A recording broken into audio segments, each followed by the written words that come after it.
Okay. Okay. So fraction is a part of a whole, or it represents a part of a whole and has two parts. Si numerator o si denominator. Numerator is nasa sa denominator. Okay. So there are types of fractions. We call it proper fraction. Proper. Improper.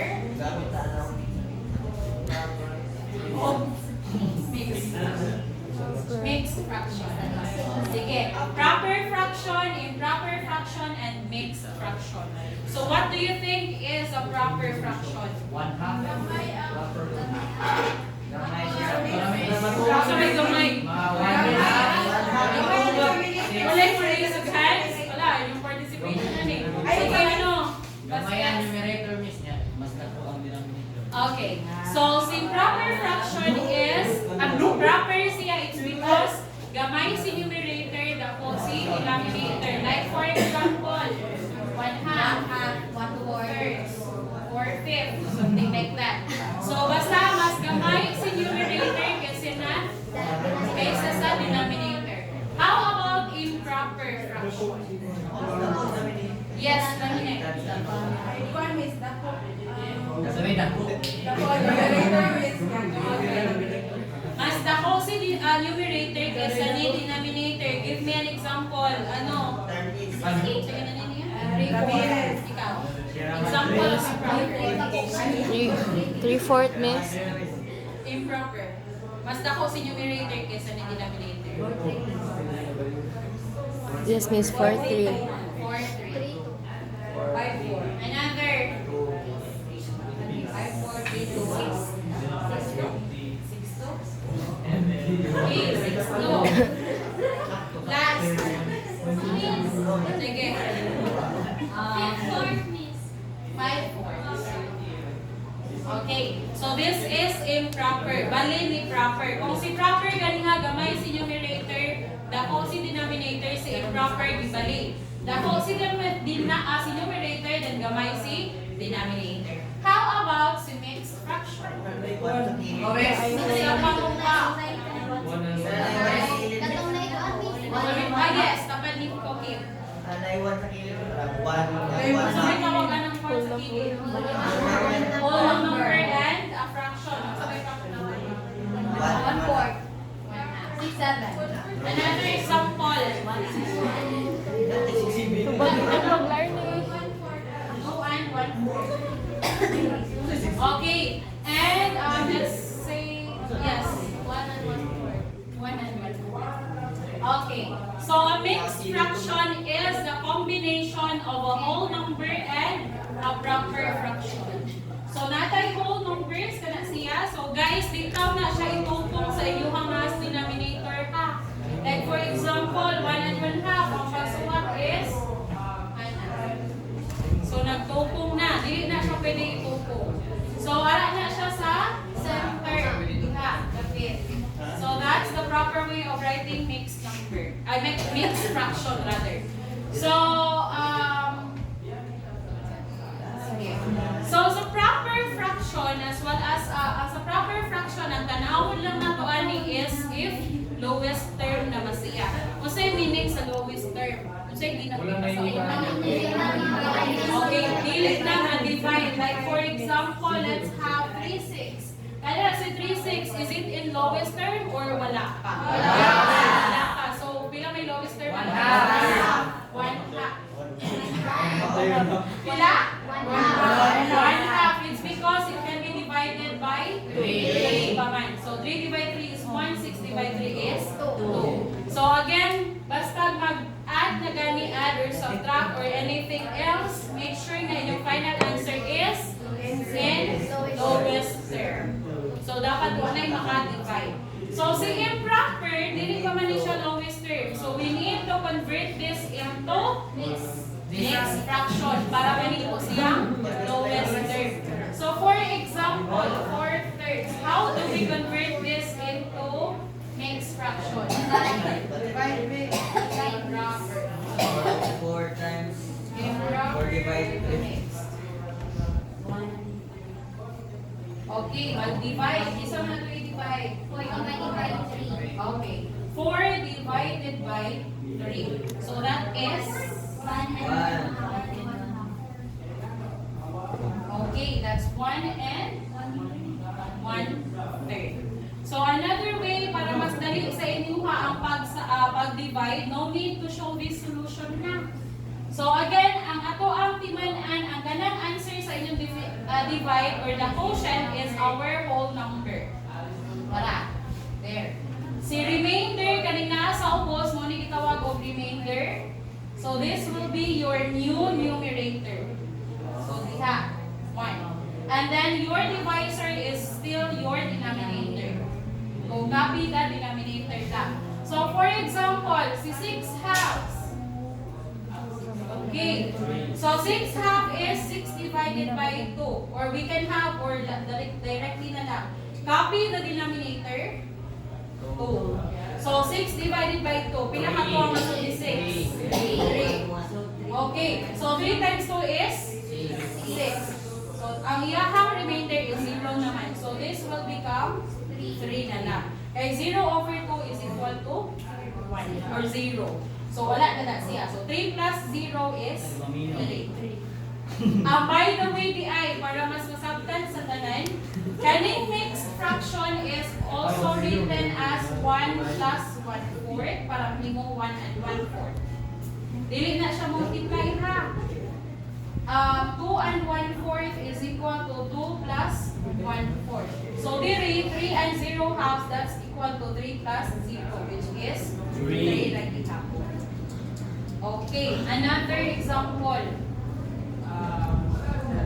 So 6 halves is 3. How about si 5/4? Pila? Okay, copy denominator 4. Pilay masod ni 5. Pila ka 4 ang masod ni 5. Okay, o sana ka book 4 ang masod ni 5 guys. Sige, pilay remainder. 5 minus 4. 1. So that is 1 and 1.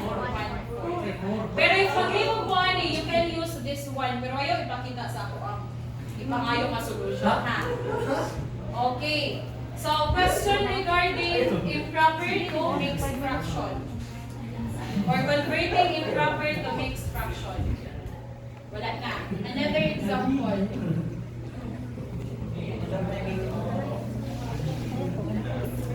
Nine-fourths. Convert to mixed fraction. Isay mo try. Another hands please. Another. Pwede mo ito kanina miss. Go. Isay mo try. 9/4. Dili nga part B. Dili nga side B. Mixed Kung sakto fraction na, oh. sa 9/4. Kaya na? Dali. Isa din Raisin. Kuya daw na po. Sige. Go, Arnie. Kung dili. Again, always copy the denominator. So, 2. Kung dili masakto, Larnie. I-drop ka ng subject ka. 2 sa numerator.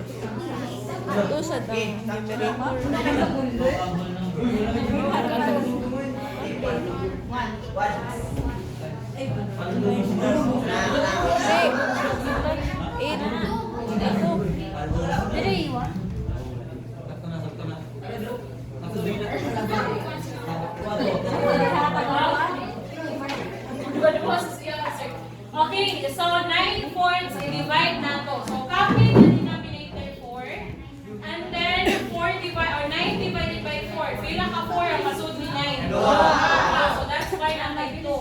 Pila may kita or sobra? 1. So that's 2 and 1/4. Okay.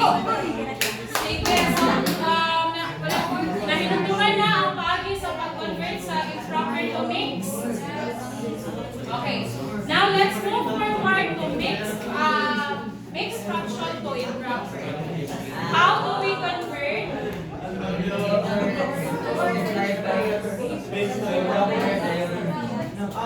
Mixed to improper. So, from mixed fraction, atong ibalot mo with proper. Sige, let's have the 1 and 1 half. Hanggang 1 half. 1 and 1 half.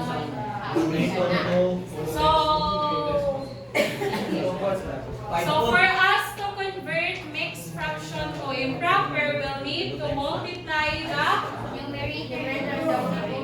Denominator of whole number and then ilang product plus sa babaw or the numerator. So the answer for that is 2 times 1 is 2 plus 1 is 3. So we have 3 halves. Okay. So mix to improper again, i-multiply si denominator of si whole. Ang answer i-plus ni numerator, then copy the denominator. So another example, 2 and 1/4. So again, just copy the denominator. Denominator natin is 4. Common siya ha. So 4 times 2 is 8 plus 1 is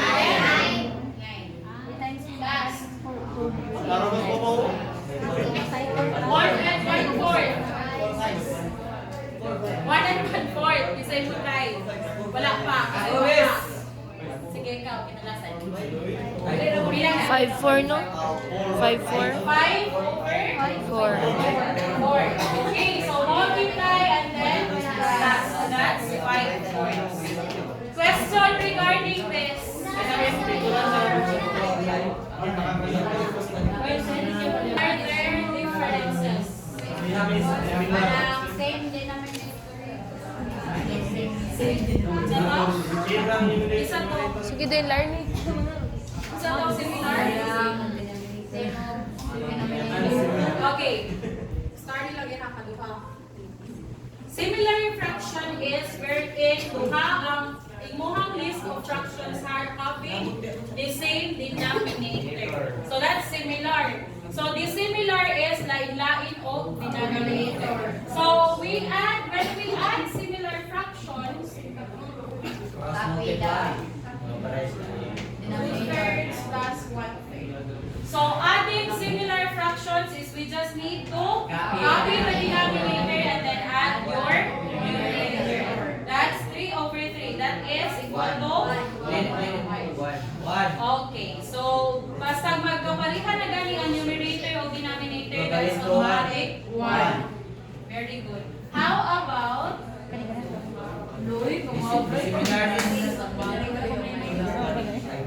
I'm so proud. 2/5 plus 4/5. 6-5. 6/5 or ilan naman ni siya? Imo siyang mixed fraction. 1 and 1. Very good. So again, dapat ang tanang final answer is in lowest term. So wala na yung question sa similar fractions. Okay, easy lang similar fraction is.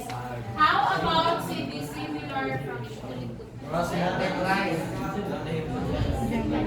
So dissimilar is lain-lain of denominator. So let's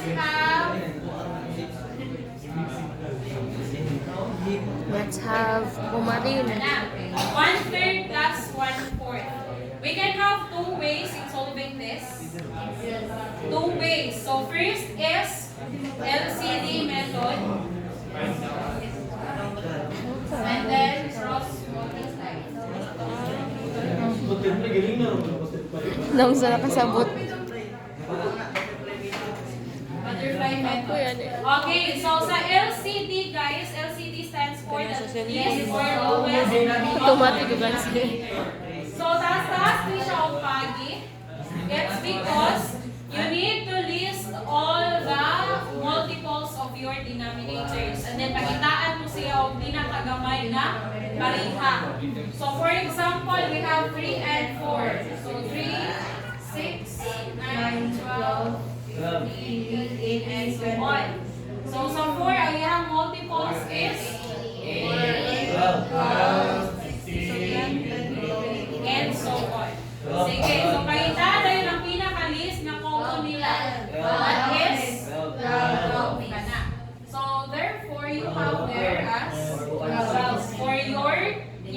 denominator. So, ang bago ni mo denominator is 12. Next is you need to divide your denominator by each of the denominators po. So, divide na diha. So, 12 divided by 3, that's 4. I-multiply na sa di mo sa babaw.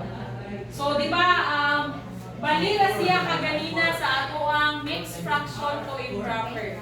So, ani day again. Denominator divide denominator multiply sa numerator. So 12 divide 3 is 4 times 1 is 4. So you write 4 there. And then since we're having addition plus na.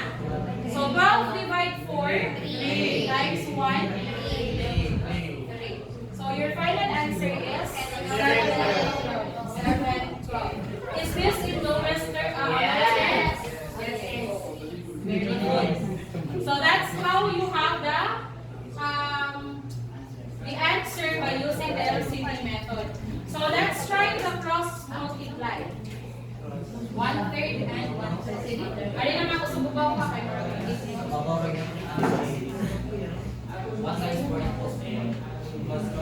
multiply. From the word itself, we will multiply.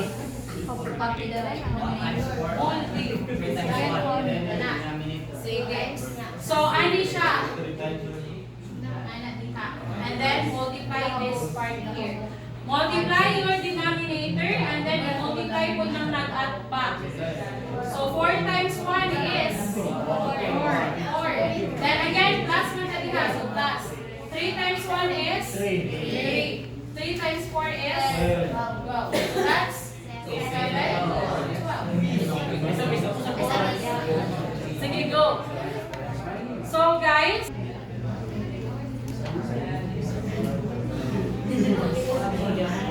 5/6 plus 1/5. Sige, isay mo pakita sa LCD nga method, isay ganahan sa cross multiply. Sige, go.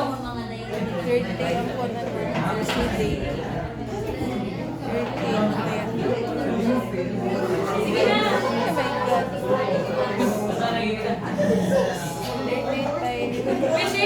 Whichever you prefer na lang. Ano tayo eh? Cross multiply or LCD?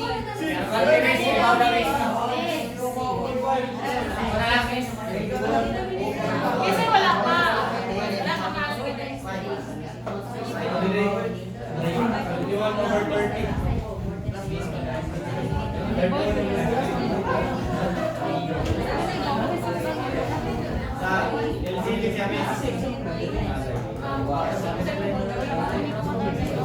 Cross multiply.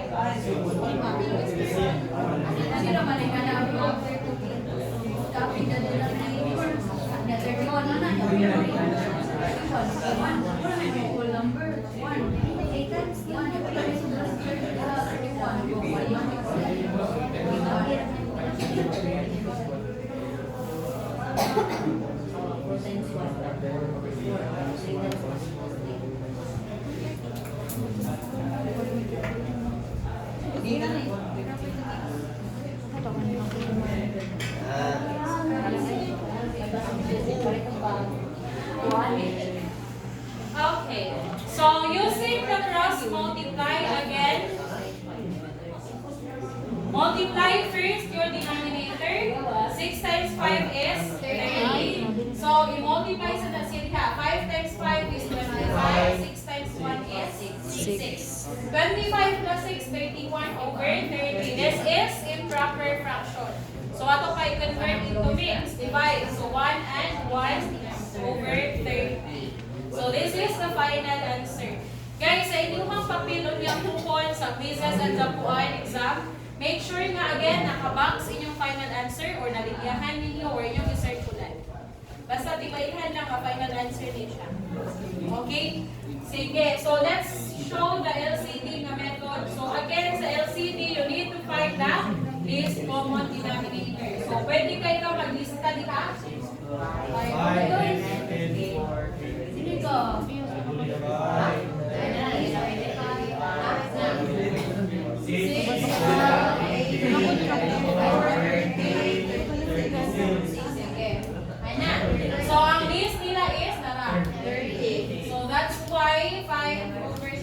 1/5 is equal to 30. 30 divided by 6 is 5. Times 5, 25.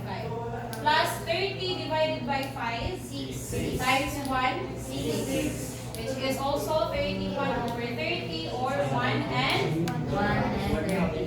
Kato na lang eh. Masaya. So again, depende na gid ninyo sa inyo ka. Yes, konti lang si LCD. Balik-balikan naman siya actually. So that's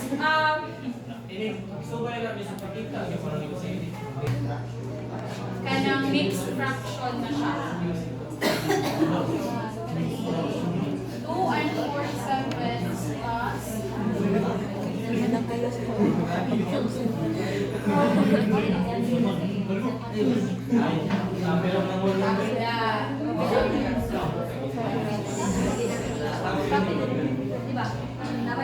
Puyog sulat. Pag-video. Ani. So this is for similar fraction, this is for dissimilar. So sa similar fraction, when you are adding mixed fraction to proper fraction, just copy the whole number. So if wala kay laing whole number, just copy whole number and then don't forget to put plus there. Okay, basin malimot mo ba? Malimot na dayon. Sige. So copy the denominator and then you add your numerator. So that is 2 plus 1, which is 3. So the final answer is 3. Anak lang. So mine. Question.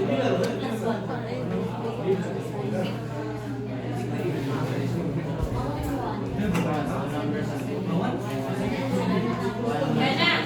3 and 5, 6 plus 1 and 1, 6. 4, 6, 6. Okay. 4, 6, 6 or 5. So again, first things first is tanaw mo, if pulos ba siya na ay whole number. So pulos man, so i-plus daan ang whole number. We get 4. Plus, copy the denominator, you add your numerator. 5 plus 1 is 6. 6 is 4 plus 1 is 5. Ano lang. That's for similar fraction. How about si dissimilar? 1 and 4/5 plus 3/4. So again, una to si whole number. 1 plus anak. So since dissimilar man ta, actually I want you to use, pwede rin tayo cross multiply para mas dali. Pero again, if mas makasabot mo sa LCD, then you can use the LCD method. So we have here, let's cross multiply. 5 times 4 is 20. 4 times 4 is 5 times 3, 50. So that is 1 plus 31 over 20. So 31 over 20 is ato pa ni siyang i-mix. That is 1 plus 1 and 31 minus 20 is 11. So the final answer then is 2.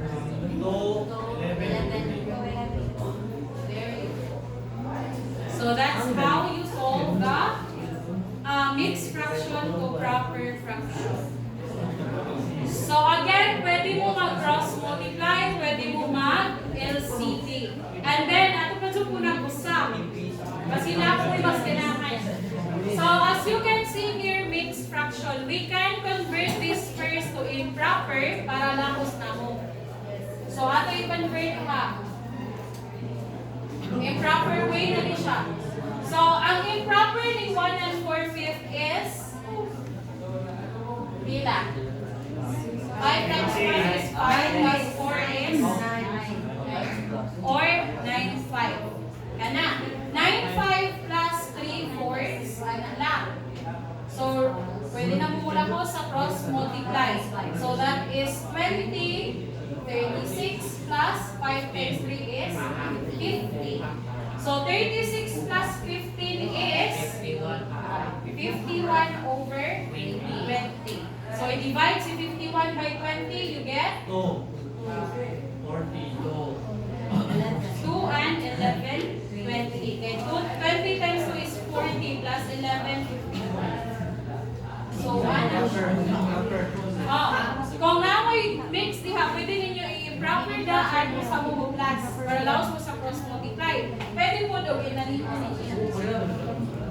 Parehag ang answer.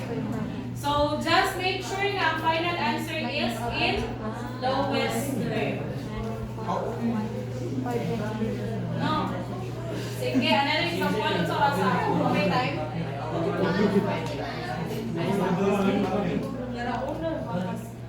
Ang weird yan. Plus 1 and 2/3. Sige, isa mo try. Sino ay plus na ano? Ang whole number. Sige, di siya isa yan. Hindi siya pwede sa tubig. Sige, dayon.